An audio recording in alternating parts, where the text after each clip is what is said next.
Hi, I'm Emilio.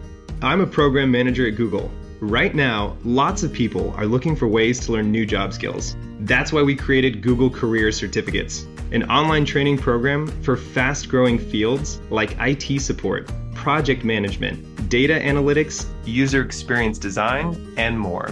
You don't need any prior experience, and you can be job ready in about 6 months. So put your skills to work. Go to grow.google/certificates. Any sufficiently advanced technology is indistinguishable from magic. We're going to have a great time today talking with one of the leaders working on the cutting edge of shadows of space-time itself. And that is Heino Falke, who is joining us today from the lower regions, the Netherlands, where he is a professor at Radboud University at Nijmegen. Radboud. Okay, so some things that the D's are hard. And we're going to talk about the Event Horizon Telescope because, Heino, I think that it is unequivocal that you were one of the first originators of these terms that we search for, the shadows of black holes, the event horizon that we're looking for, that we have found, that your team has found in 2019 when you made this wonderful press conference release, which later resulted in many well-deserved accolades and awards all over the world. You are currently, as I say, a German professor of astroparticle physics and radio astronomy. You won the 2011 Spinoza Prize, as well as the 2006 Academy Prize of the Berlin Brandenburg Academy of Sciences and Humanities. ERC grant was originated by you for some of this organizational, the founding of this project and other projects to test Einstein's theory of relativity. And for a long time, I have to commend you because I thought you guys would study Sagittarius A star. I thought that was going to be your first target, but instead you turned to Messier 87. And I want to talk about why that choice was made and what the announcement that was made just yesterday implies for astronomy, for cosmology, for physics. But first of all, can you tell us a little bit about the Event Horizon Telescope and what its mission is to do? Yeah, I mean, today this is a big collaboration of 350 scientists around the world. It was founded by 13 stakeholder institutions. Among them was my university, but other places like Harvard, MIT, Max Planck in Bonn, institutions in Asia,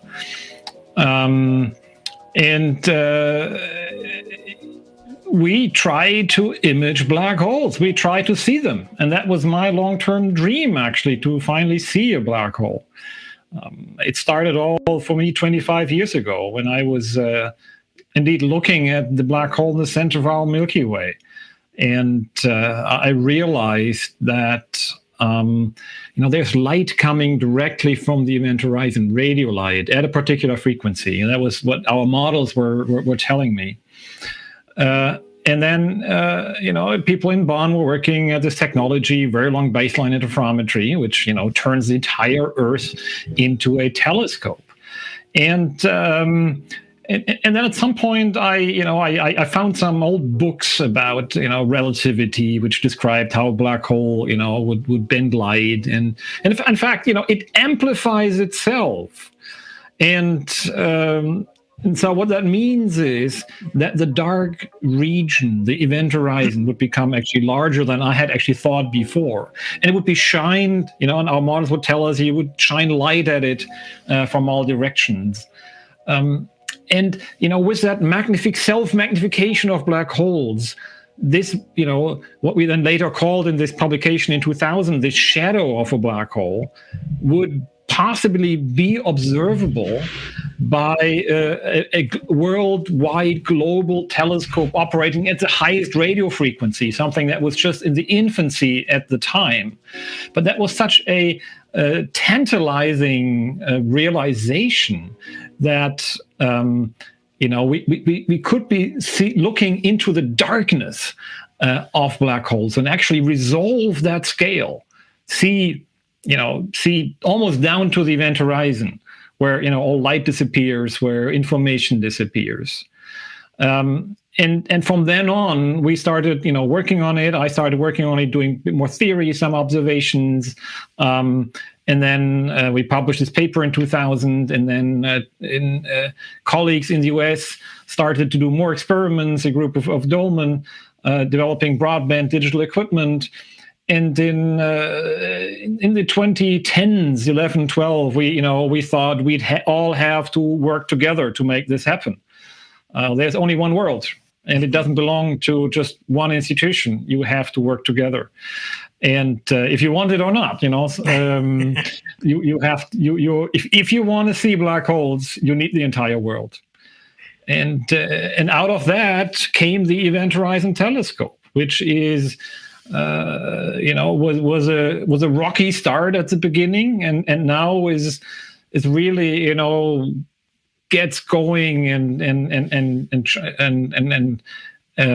pushing through the data and the science, where the stakes are very high and you have to be very careful what we do. And so that sometimes it takes a long time. I want to talk as much about the team and how we come to understand the nature of large collaborations. I think is very mystifying to most scientists, non-scientists rather, and even to some scientists. We're used to thinking of scientists, the lay people might look at a scientist and say, oh, they're very specialized. I don't have any right to learn about what they're doing because, I wouldn't go into a doctor's office and just start, messing around with the X-ray machine or something like that. And that's a specialized piece of equipment, and this is a specialized piece of equipment. But I think these types of things that you study are really captivating of the whole world, as was shown just a few years ago. And yet, I think the public thinks about scientists as all just one big family working happily together. But I see it sometimes you have to combine almost rival teams, as you mentioned, in order to use the resources that are necessary. These telescopes in your array, if I'm not mistaken, include telescopes at the South Pole, in Chile, Europe, everywhere across the planet. So it took a planet-sized telescope to do the work that you did. Talk about what is harder, measuring the event horizon, capturing the light shadow, or assembling a team of hundreds of scientists around the world to get them all working together on a common goal? I think the latter.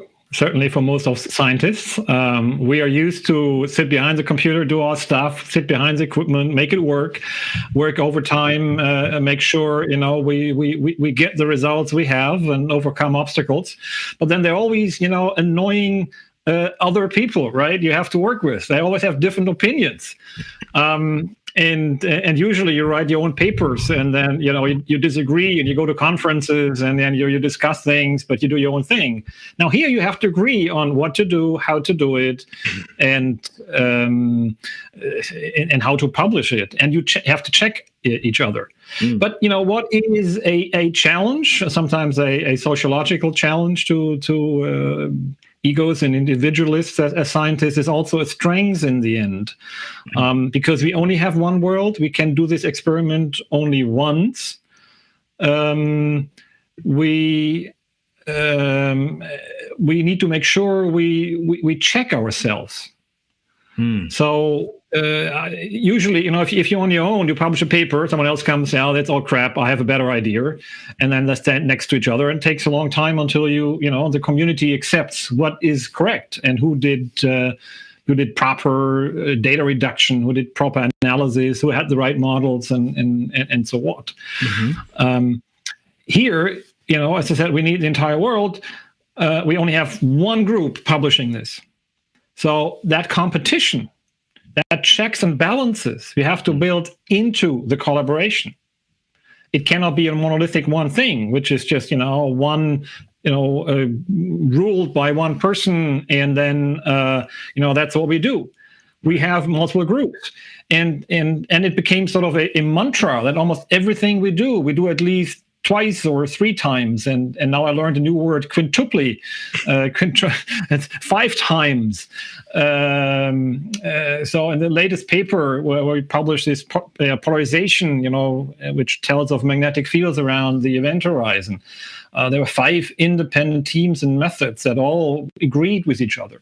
Wow. And talk to the coordinators, and that's a stressful process. But I think if you then look back at the outcome, and you see what has all been done, because people are pushing each other. They are, they say, I've done it this way. We need to do this check. We cannot be entirely sure. We have to rerun this. The final outcome is really impressive.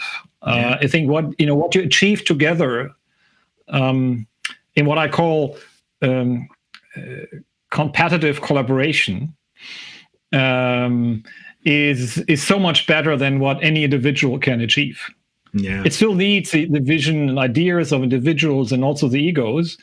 But it is, this is nothing you can do on your own. Mm-hmm. We have a question from a good friend of the show, Ernesto Eduardo Dubarguenez, I think is how I pronounce Ernesto's last name. He's asking, would a gravitational wave distort the geometry of the event horizon, or not even, would it even affect anything inside or outside the event horizon? Can gravitational waves from the black hole, first of all, does this black hole emit gravitational waves, and then can they perturb either inside or outside of the event horizon? Yeah, that's a great question. Luckily, at this point, gravitational waves do not play an important role for these black holes because they're isolated. They're on their own. They're sleepy, so to speak. They're not bothered by anyone else. Gravitational waves are created if you have 2 black holes merge, or if you have something really, sizable object fall into the supermassive black hole. Then you disturb space-time, and you radiate gravitational waves, and it actually does affect. They affect each other. They affect each orbits, and they affect their even their metric, so the space-time around them. So. We have a very stable environment. The metric is the same today, tomorrow, and in the future, in the next 100,000 years, the space-time curvature of M87 will not change at all. And that's a big strength compared to the gravitational wave measurements that because there you have 2 black holes merge, and it goes very quick, and there's bang, and you hadn't seen them before. You see the gravitational waves, and you have to infer all the parameters, and then they're gone. You can't verify this anymore. You have lots of information from the data. We at least can go back and we have fewer sources. We have much fewer sources, but these few sources we can check over and over again. In fact, over the next 100 years, people can verify what we've done on this source. It will still be around. You can measure its mass better and better. So that's a big advantage. So you have fewer, but you can do them much better. And then you're testing really different aspects of gravity to some degree. In one case, you're testing the dynamics, and we are testing the space-time geometry, space-time curvature. Right. That's what we're measuring. Another good friend of the show, reminder, talking to Heino Falke of Radboud University in the Netherlands. We're talking about the Event Horizons, really monumental discovery announcement yesterday. We'll get to why that's so important in just a bit. Just a reminder, please subscribe to this channel. Hit the subscribe button, and you'll be notified. We have a lot of live streams coming up. We have David Spergel coming up very soon, and we're going to have John Mather, winner of the 2006 Nobel Prize, on. Don't want to miss these conversations, and leave a comment and thumbs up, and follow Heino on Twitter. His handle is hfalke at over there on Twitter. So a question from Sebastian Clark: can a black hole diffract gravitational waves? Can it act as a gravitational lens, or even absorb the energy from a gravitational wave? That's a good question. I'm not the main expert really on general relativity, but I think that is the case, because you have gravitational waves they deform space-time, and if you run through gravitational, the only object that really in a major way changed space-time is our black holes. I mean, Earth as well, but it's a minor change. And gravitational waves to some degree behave like light. And light is being deflected around black holes. And in fact, if you calculate gravitational waves that are being emitted from this merging process, you're really making the same kind of calculations to some degree as you would do for light. Gravitational waves are even emitted at the same radius. If you see that ring of light that we see in M87, this comes from light going around the circle, more or less, around the black hole. Light is almost 100% bent. And the emission of gravitational waves happens at exactly the same scale. This is where the gravitational waves are, produced, and released. So we are really probing the same kind of physics and the same kind of scale, spatial scale, as with light and with gravitational waves, and we're really probing even the same aspect of the metric. There's space metric is space-time metric is described by various components. There's a timeline metric, and that's directly related to the size of that ring and to the emission region of gravitational waves. So really, there are lots of similarities, even though they are completely different techniques to some degree. It just, the difference is one is dynamic and the other one is static. Very good. And one is light and the other one is space-time. Space-time light. Is that a word that we can invent? So let's talk about the telescope itself. Can you give an overview? It's a worldwide telescope. It's a radio telescope, which means it operates primarily at millimeter wavelengths and above. But can you say more about what are the primary components of it?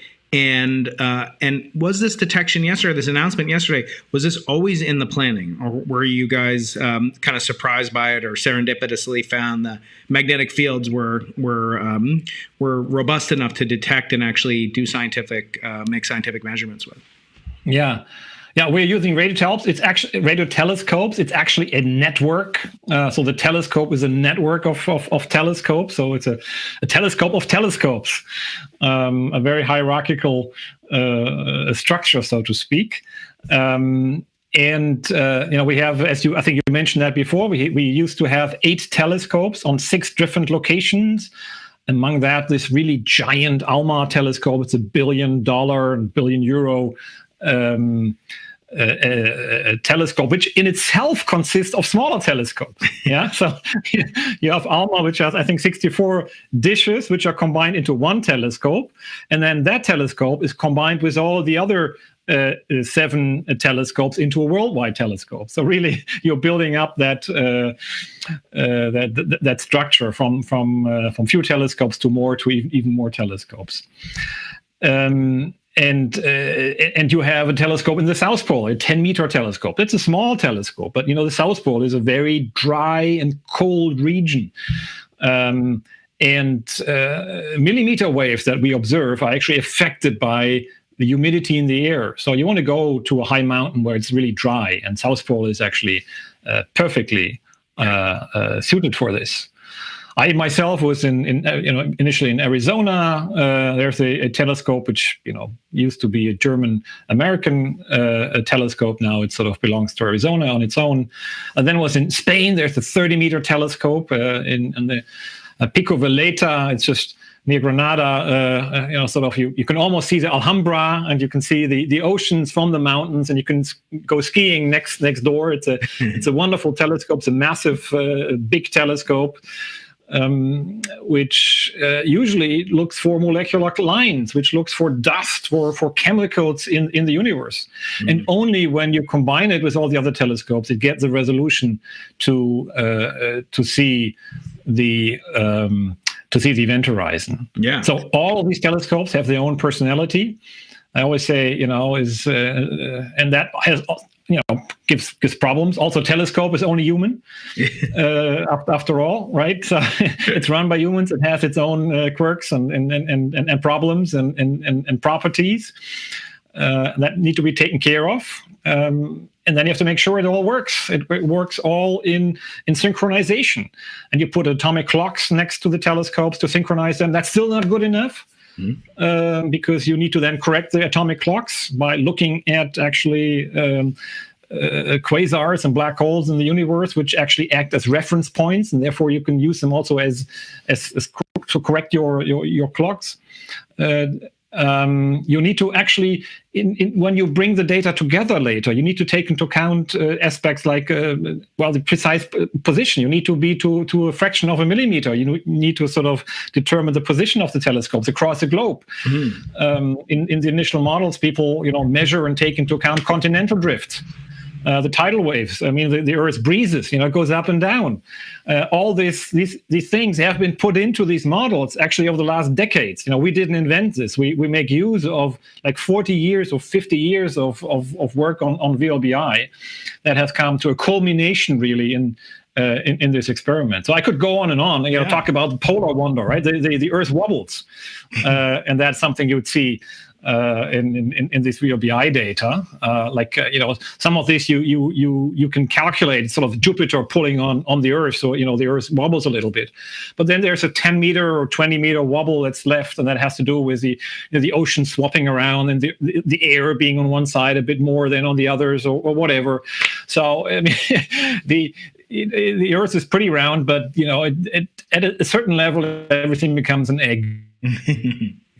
and That's right. Today, many small business owners are busier than ever. I know I am. Because they are focused on managing and growing their business. They can't always spend the time they wish they could on recruiting. That's why LinkedIn Jobs has made it easier to find and hire the best candidates for free. I've used LinkedIn for years now, including earlier in 2021 when I searched for and found one of the best podcast production interns we could find in the known universe. The process was simple, and I wanted to see for myself just how easy and seamless and frictionless it could be.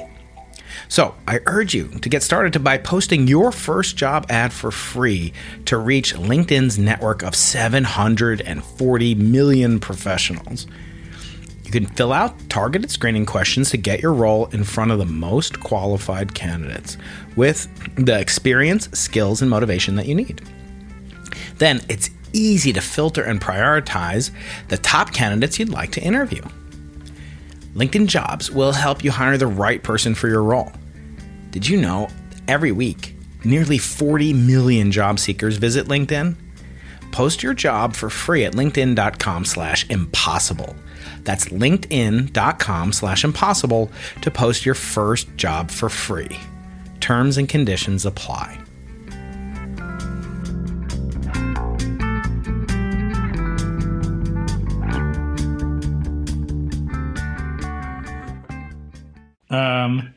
So good. So we have another question. Are there observations ongoing? I know a lot was canceled due to COVID. What's the current status of observations?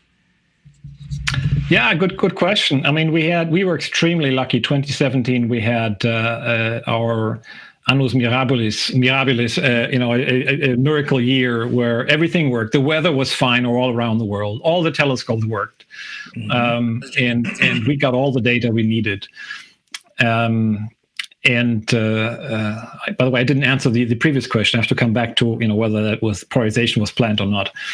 And in 2018, we tried again, and then some telescopes weren't ready, some receivers were not working. We had bad weather. In fact, I was in Spain. I couldn't see the top of the telescopes. It was so foggy. We were in the middle of clouds, and that was we couldn't see even the brightest radio sources. We couldn't see anymore in some days. Wow. And then at one telescope, even one of the crew was actually held at gunpoint, and we stopped the observations because it was too dangerous in that region, and it was. And the entire telescope was shut down actually for a year or two. because of security issues. And then 2019, we were all extremely worn out, and some telescopes weren't ready again for maintenance and other reasons, and security issues, as I mentioned.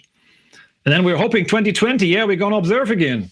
Well, Corona struck. And it was like, really, I mean, the last telescope, we dropped it 2 weeks before the observing run. Then, it was clear there was a global lockdown and we couldn't do the observations anymore.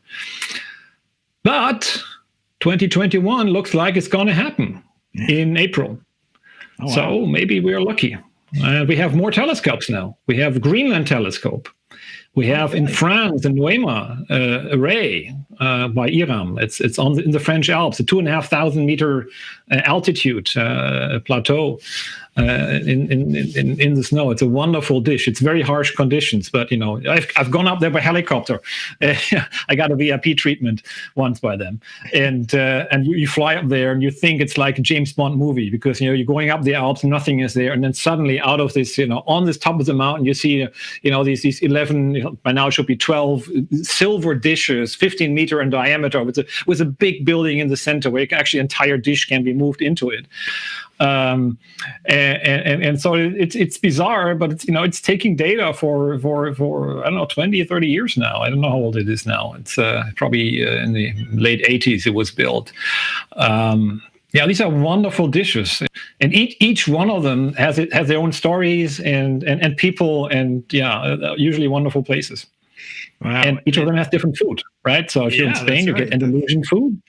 If you go to France, you get French food. And if you go to Arizona, you get deep fried pizza that you get from the supermarket. Well, you get nopales, and in Greenland, what do you get? You get Danish food? I haven't been there, I must say. Yeah, it's interesting because it's officially Danish territory, I think. But the Greenland people are, feel pretty independent, I think.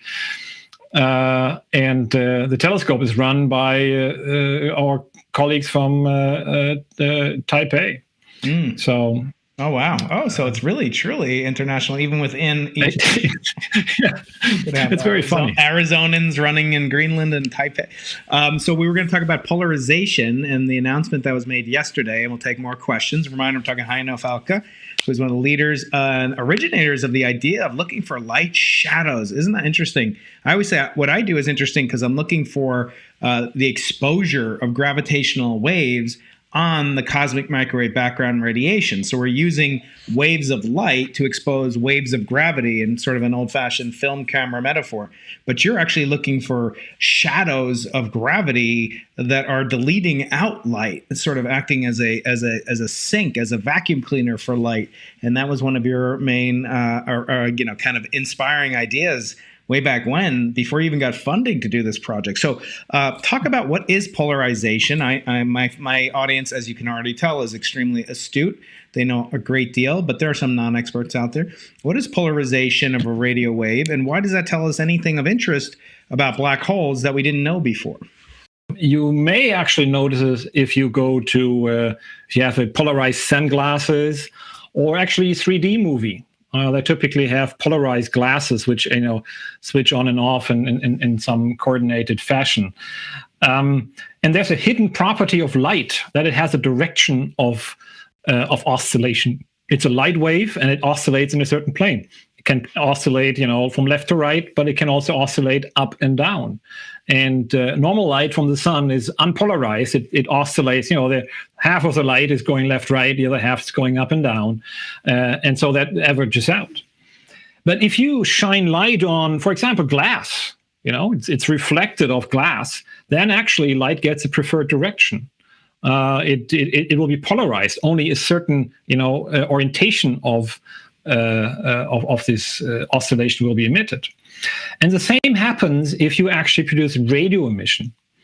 A very simple example: if you have an antenna, just a little rod antenna, right? You have electrons going up and down, and they produce electromagnetic waves. And the waves will be sort of polarized, which is sort of determined by the direction of this antenna. So you'd have to if to get unpolarized radio emission to transmit, you'd have to have an antenna go up and one antenna go left to right. You have a cross, essentially. Then you would get unpolarized radio emission. But if you have one antenna, it's only one polarization that you pick up or that you transmit.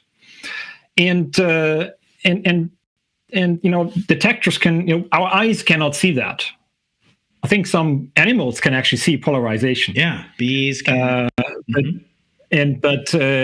we have to use radio telescopes, polarization filters to actually translate that for us.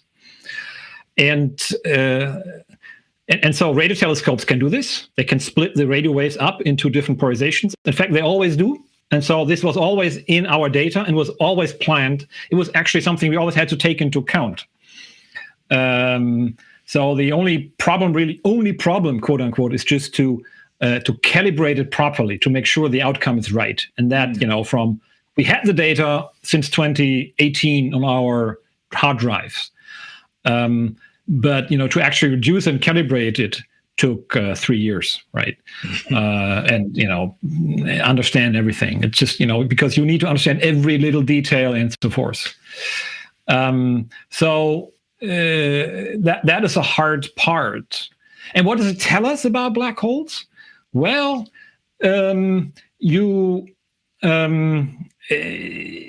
ultra-radio light will be polarized near black holes. And what is polarizing it? It's magnetic fields. And magnetic fields play a very important role in controlling the gas flow that's falling into a black hole. They can actually, they can be dragged along and just disappear in the black hole, or they can become so strong that they even halt the plasma. They form sort of a Star Trek-like shield, right, around the black hole, which could even protect gas from falling in. And they can be wound up and lead to plasma shooting out along the rotation axis of the black hole. And so black hole magnetic fields, on Earth, we use them to for the compass and to measure, direction of where Columbus would go, right? So we usually we don't see them as very strong effects. But around black holes, these magnetic fields really determine the dynamics and the entire drama playing around black holes. And they polarize the light in a certain direction, typically in a direction perpendicular to the magnetic fields.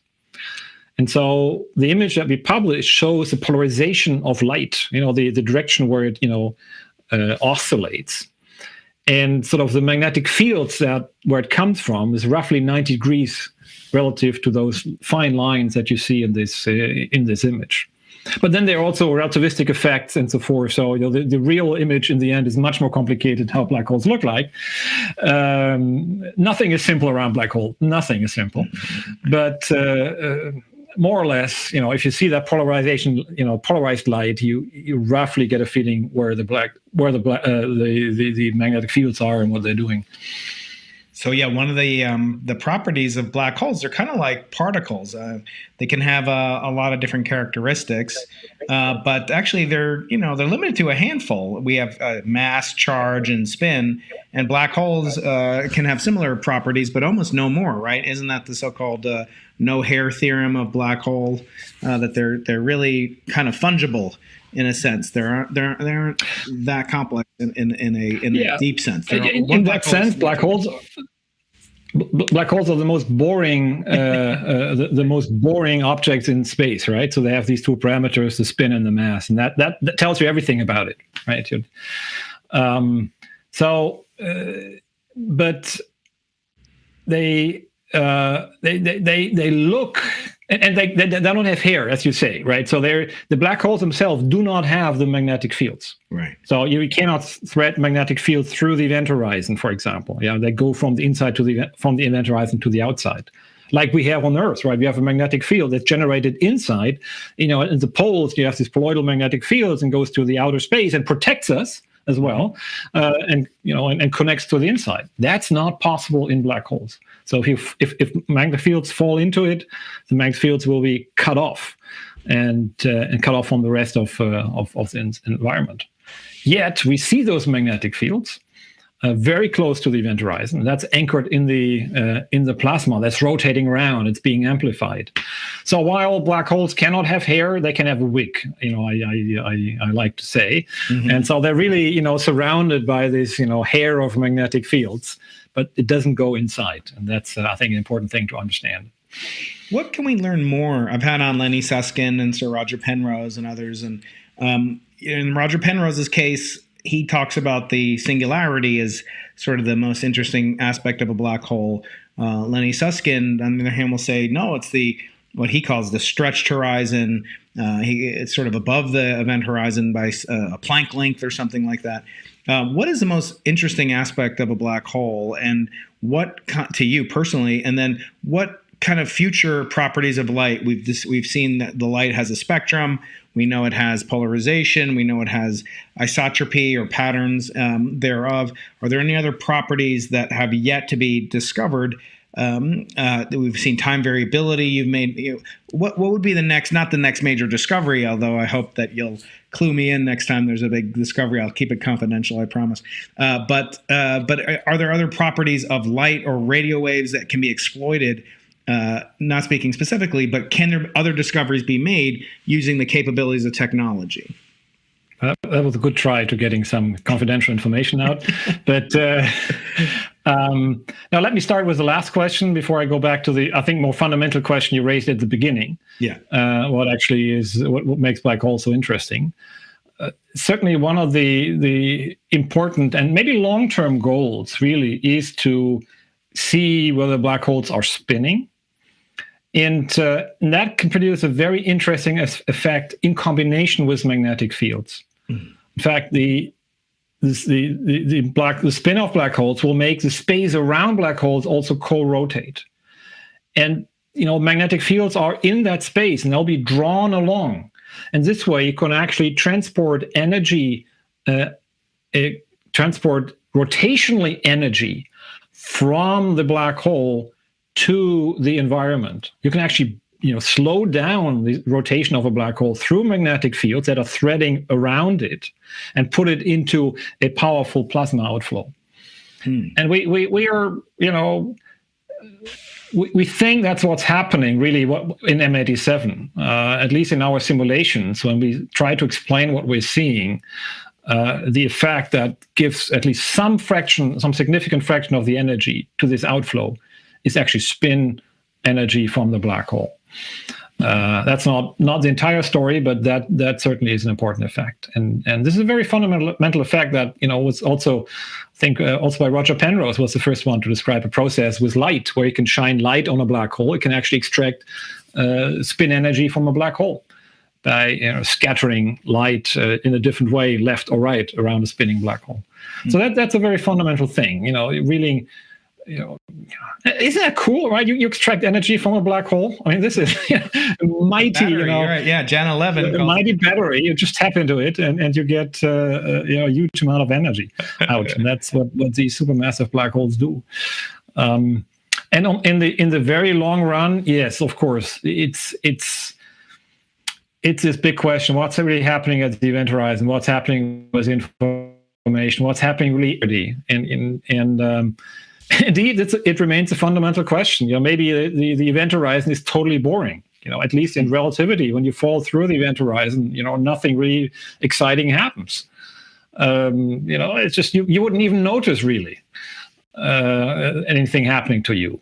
And even like a supermassive black hole like M87, you could fall through it. You wouldn't even be ripped into pieces because it's it's so big. Tidal forces are not so strong. You are so small compared to that big black hole. But what's happening in the singularity, and the annoying and almost this mightily annoying aspect is that we can't know. Right, so because this event horizon, we can't look into it. There's some extremely exciting physics where time is reversed, where all the matter is turned into something that we have no clue of what it is. Right? How can you have 6 billion solar masses in disappearing in something that is almost infinitely small? What's happening there? Some extremely weird physics that's beyond our understanding, and we can't measure it. That's so. It's like, I always compare this to like Christmas time, right? So you have, at least, in the old days, my parents would, you would, all the presents would be in the room, and then the door would be shut, right? I would not be allowed to go in, and you could peek through the keyhole a little bit and try to figure out what's going on. There's this Christmas tree and all these presents around and so forth. But next day, tomorrow, or we celebrate in the evening, you can go in and look what's in there. Right. And right now it looks like, the universe and God tells us, right? So, there's this wonderful physics inside. But, this door I keep shut, right? Just, go off. You can look through the keyhole, but, you're not going to see anything. And that makes it so dramatic for physics. Right. We're rattling on this door. We try to get in. We try to understand what's happening inside black holes. We can dream about it. We can have many theories. I mean, there's so many ideas and theories, from Penrose to Susskind, but many others. But how are we going to test it? And this, I think, is sort of a the big battle that we are going to fight in the next, years, 10 years, decades, 100 years, 1,000 years. I have no clue whether and when we will solve that. Right. No, and that makes it so interesting. But I want to go as far as possible. That's why I wanted to go to this edge of black holes. Maybe you'll go journey someday into the black hole with Elon Musk and SpaceX. So we're talking today again. I'm happy to let him go. I'm ready to. I'm willing to stay behind and that's right. You'll enjoy this Earth, this planet. Well, someone's got to host the press conference at home. So we're talking again with Heino Falke, one of the leaders of the Event Horizon Telescope. You can find him on Twitter, hfalke, and you can find Event Horizon Telescope. I'm showing some images here on YouTube. Please do subscribe to this podcast wherever you're listening to it or watching it. Just hit the subscription little bell there, or whatever it is, wherever you may be getting this. Heino's book is coming out in the U.S. at least in May. I think it's already out some parts of the universe, right? Yeah, it was already out in German. It was easier for me to write it in German. Then it got to the Netherlands, and then in Spain it's out now, and now it's coming to the U.S. at May the 4th. May the 4th be with you. Can't wait. It's a wisely chosen date, Star Wars Day. And then you can, read the entire story of the Event Horizon Telescope. From in fact, the first view of a little child, is inspired by the moon landing, to the first view together with students and colleagues of this entirely new world, the exciting region around black holes. Yeah, it's an amazing journey from the first astronomers looking at the stars to us now looking into black holes. We've come a long way, really. Yeah, we certainly have. And even in just the last couple of weeks, it's been, the news won't stop. Yesterday, or 2 days ago, I had on James Beecham and Phil Ilton of the Large Hadron Collider and the ATLAS experiment and the LHC-B Beauty experiment that detected potential evidence for a fifth force of nature, new materials, new matter, new violations of fundamental symmetries. This announcement came the day after. By your team and your collaborators. Who knows what's going to come next. A couple weeks ago, similarly, there's been just a spectacular news coming out of all quadrants of astronomy and physics, and it's just an amazing time. We landed a helicopter on Mars, and we're going to have an airfield on another planet, which actually has a piece of the Wright Flyer, this little fabric segment of the original Flyer 1 that the Wright brothers flew from Kitty Hawk, and now it's on Mars, and they set up an airport there. Yeah. So there's going to be TSA delays, I'm sure. But stay tuned for more great events on this channel. We have David Spergel coming up, John Mather, and many other great guests coming up, as well as Professor Sarah Seeger, who made a big announcement herself last year of potential evidence for phosphine, which is a byproduct, we think, of life. She's a guest that will be on very soon as well. So, Heino, in the few minutes we have left, we do have more questions, and I want to bring those up. So, how can black holes survive potentially these collisions and explosions and sort of events that would tear ordinary matter apart? What actually is the force that makes black holes so resilient against the most cataclysmic forces in nature. Yeah, and it is gravity, and that's really amazing aspect, that gravity is really the weakest of all forces. And it keeps us on the planet, but it doesn't destroy us. But if you really, if everything pulls together in one direction, then gravity wins over all forces in nature. And that's because there is no anti-gravity, right? So in electrons and protons, or in charges, you have positive and negative charges in magnetic fields, or north and south pole. Gravity only have gravity, and that makes it very special. And if you think about it, gravity is actually that made our world, right? You had this Big Bang, but then it was due to gravity that everything came together and assembled. And you formed an Earth and planets and sun and stars, and it's gravity that gives us life in the end, in this universe. And when it runs away, when gravity becomes stronger than anything else, it collapses, it forms a black hole, and then there really is nothing there to escape its grip. Yeah. And that is it's very fundamental and strange property of gravity. And indeed, the last thing that will survive probably in this universe are really supermassive black holes.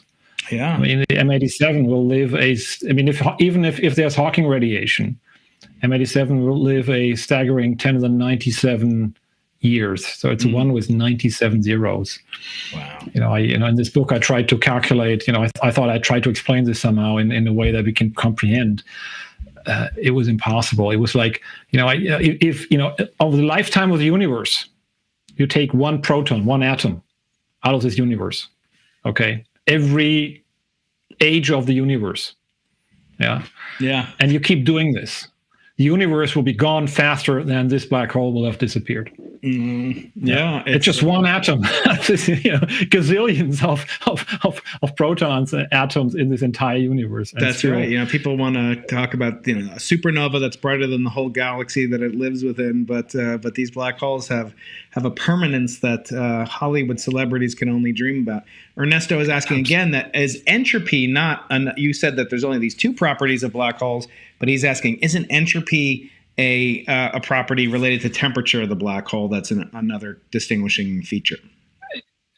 Well, this is sort of something that came out of the aspects of quantum gravity, and you can, but in the end, these properties of black holes, entropy or temperature, are directly related to the mass. Yeah, so it's just a different word for the mass of a black hole. Right. Ollie is asking, apologies if this came up, I don't think it did, but why do you think that there is a supermassive black hole at the center of almost all galaxies? What is the reason behind that? Is it coincidence? Do they form? Are they the reason that galaxies form? What is our best knowledge about that? Yeah, stuff got to go somewhere, right? So, and if you look at the evolution of a cluster of stars, you have this distribution of stars. Some of them will turn into black holes. They will sink towards the center. The heaviest objects typically sink towards the center. And then there's no way to go. At some point, they have to coalesce into one bigger black hole, and then more and more will come, and it will keep growing. And since a black hole doesn't really evaporate fast enough on any galactic timescales, it will just get bigger. And so it's almost unavoidable that you have supermassive black holes at the very center, unless they're kicked out. But who's ready to bully a supermassive black hole out of a galaxy? I mean, this is it only can be another black hole, more or less. Thor is not going to make it all the way out there.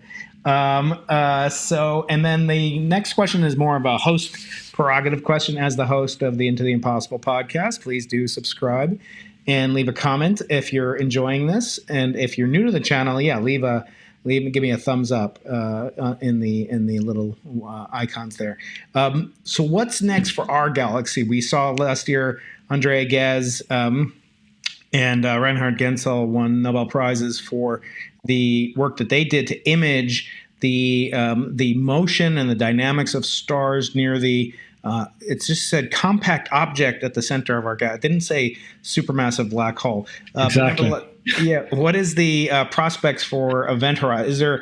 Is there something that precludes the Event Horizon Telescope from seeing it? Is it easier to see M87 because it's sort of more massive? What are the pros and cons of Sag-A-Star versus M87, for example?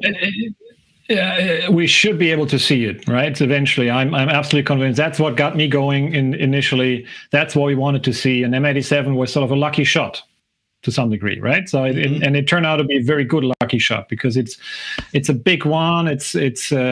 And so all the gas that rotates around takes actually, days to weeks, like 3 weeks to go around. So if you take a picture within a day, it's actually relatively stable. In the galactic center, stuff goes around in 20 minutes or so.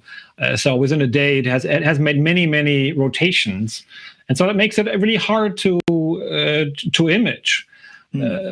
But on the other hand, then you're integrating over longer time scale, so that actually is better. So we are more sensitive to the space time, which is stable over and much less affected by the variability of the plasma, which can move the shadow a little bit around and makes intensity brighter left or right sometimes. So in the long run, Sag-A-Star, the center of our galaxy, will be the prime target, the one that is really most important. And we have yet to see the event horizon and the shadow in this one. But thanks to the work of Gensler and Gaze, we know exactly how heavy it is. It's less than 1%. It's a fraction of 1%. We know the mass. We know the mass of this black hole better than our own mass, right? Our own weight. And so we know exactly how big the shadow should be because that's related to the mass. And this is something we should test. We will test. We will see eventually. We may need a few more telescopes in the long run to do it a little bit better. We may want to go into space eventually, but yes, we will see it. We will see the shadow. I'm pretty convinced. And of course, it would be nice if it would be not exactly as we expect it to be, but we have to wait and see and look what the data tells us. And I assume I'll be the second to know next time. That's only fair, after all I've been through. I want to ask you about future prospects. If you had your choice, would you rather have another baseline, say on another planet? Maybe Mars is nice this time of year. Would you rather have higher frequency? Would you like to do optical? I mean, could you use an optical interferometry on a planetary scale to get even better measurements of the event horizon, maybe even closer in, zoom in? Or is this basically at the limits of what we'll ever know about the kind of shape, configuration, magnetic field of black holes? We're astronomers, we want it all, right? So we want all of this, all of the above. But yes, I mean, we first start with more baselines on Earth to give slightly more robust measurements. We're really at the limit of what we can do at the moment with these few telescopes.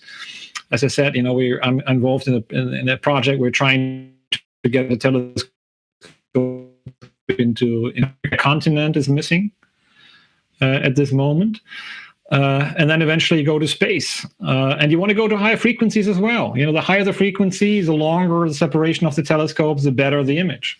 Now, going to Mars is probably, initially a bit far away to do it because you're really, it's overkill. You're really having too much resolution, actually. You don't want to do that. And if you want to see things that are so small that you have to put a telescope on Mars, it has to be insanely big because, they'll be weak typically and so. And it takes a long time for Mars to rotate around the sun and Earth. So because that's what we're using the Earth to look at it from different directions, right? The Earth rotates and we're using that effect. So, somewhere in space between, a medium Earth orbit to, people talk about even the moon. I think that probably is already a bit too far away. But really, we've done a study, what we call the Event Horizon Imager. If you put 3 dishes, don't even have to be very big, around Earth at 15,000 kilometer altitude from the center, you get almost perfect images sharp images. Nothing. Not this donut anymore. You see wisps of the black hole and so forth. So it's sci-fi can become reality. It's a question of will and of money, of course. Uh-huh. So Nico's asking, do you have any hopes for the Nobel Prize in 2021? I am not going to talk about that. I assume they mean me, not you. No, I'm just kidding. Right. It wouldn't be out of the question. Look how many Nobel Prizes have gone to black holes in just the last 3 years. It's incredible. I think what really qualifies me for the Nobel Prize is I've appeared on your show, I guess. So that's that might disqualify you, Heino.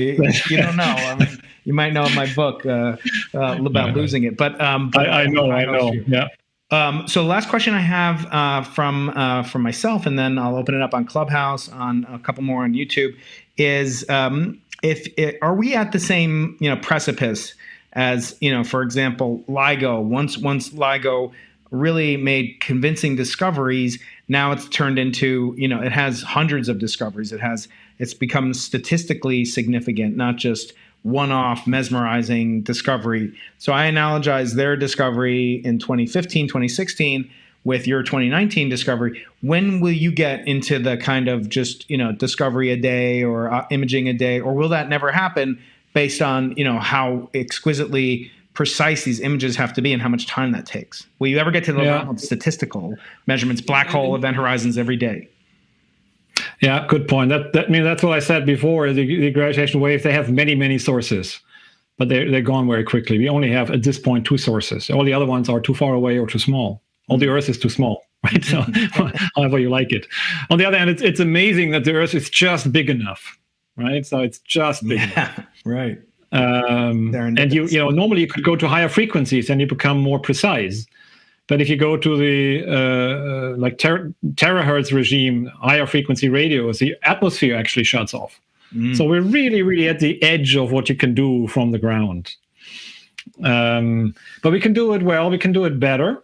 And I think we want to do a movie. We can do a movie from the ground.